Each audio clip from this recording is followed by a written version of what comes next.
मन बहुत चंचल होता है, इसलिए वह अशांत रहता है और मन में जब तक अशांति रहेगी, व्यक्ति हजारों सवालों से घिरा रहेगा। व्यक्ति को जब तक मन में चल रही सवालों के जवाब नहीं मिलेंगे, उसका मन अशांत ही रहेगा।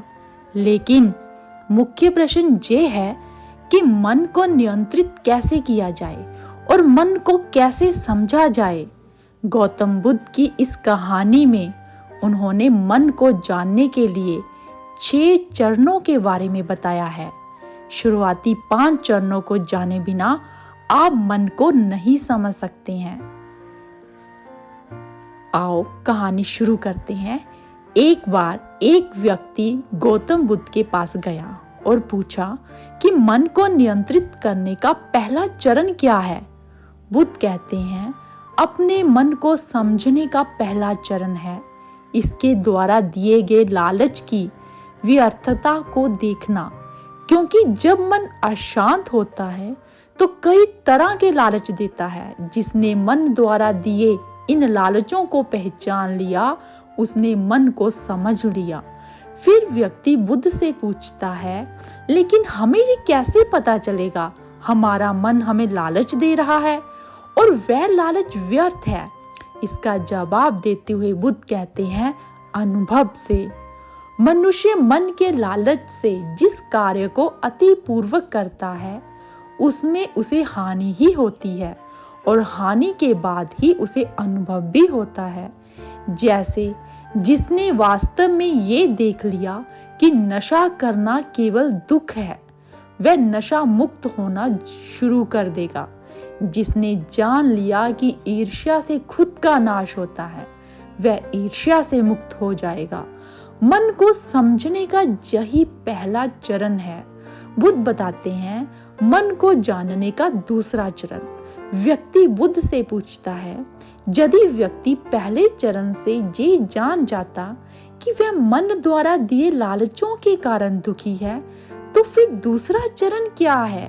बुद्ध कहते हैं, खोज पर निकलना।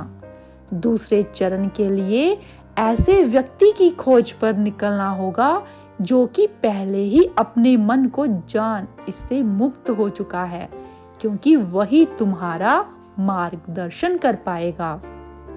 बुद्ध बताते हैं, मन को जानने का तीसरा चरण। व्यक्ति कहता है, लेकिन ऐसे व्यक्ति की पहचान कैसे होगी? बुद्ध कहते हैं, यही तीसरा चरण है। सुनना ही अपने मन को समझने का तीसरा चरण है। व्यक्ति कहता है, क्या इसे देखकर पता किया जा सकता है? बुद्ध कहते हैं, देखने में कोई व्यक्ति बहुत शांत और अच्छा लग सकता है, लेकिन उसके मन के भीतर क्या है, ये उसके शब्दों से ही पता चलता है।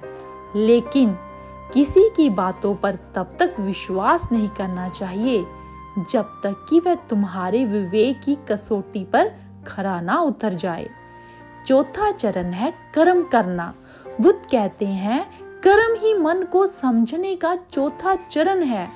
खुद को जानने के लिए सही दिशा में कर्म करना जरूरी है, लेकिन कर्म करते हुए व्यक्ति हर बार 2 गलतियां करता है। पहली गलती है ये कि शुरुआत ही नहीं करना, और दूसरी गलती पूरा रास्ता तय नहीं करना। इन दोनों गलतियों के पीछे हमारे मन की ही चाल होती है।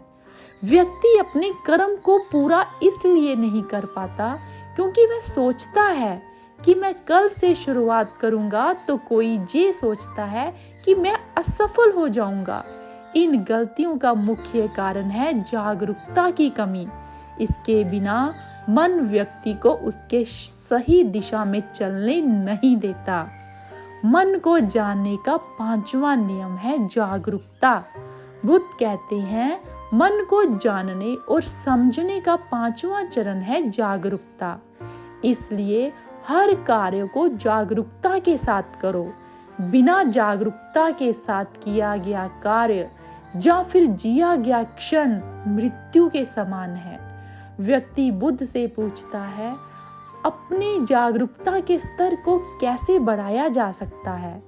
बुद्ध कहते हैं ध्यान से।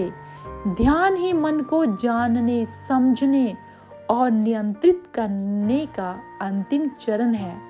यानी ध्यान ही वह नाव है जिस पर बैठ मन रूपी नदी को पार किया जा सकता है। जिस व्यक्ति ने इन शुरुआती 5 चरणों से ध्यान को जान लिया, उसने अपने मन को जान लिया।